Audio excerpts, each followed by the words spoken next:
हथवा में लीनी रखिया तयउरियु मिठैयाई हो। बहनी चली गई अपने नई हरवा भाऊजी से पूछाई हो। भाऊजी कहाँ बाटन हमर बीरनवा तरखिया बाधन आए हो। इतनी वचन सुनी भौजी तड़पी तड़पी बोलई हो।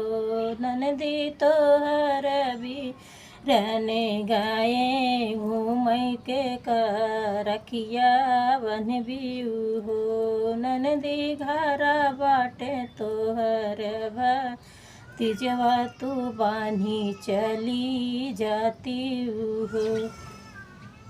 बैठ गई हमर नान अंगने में बैठई बहिनिया बीरन रहिया जो हई भैया रहिया जो हई हो।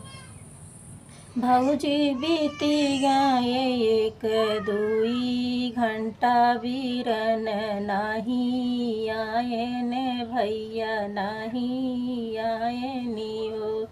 ननदी कवन मंगन तुही ले बुलई के चली जाती हो। भौजी नहीं चाहे धन दौलतिया रुपिया ना पैसाई हो।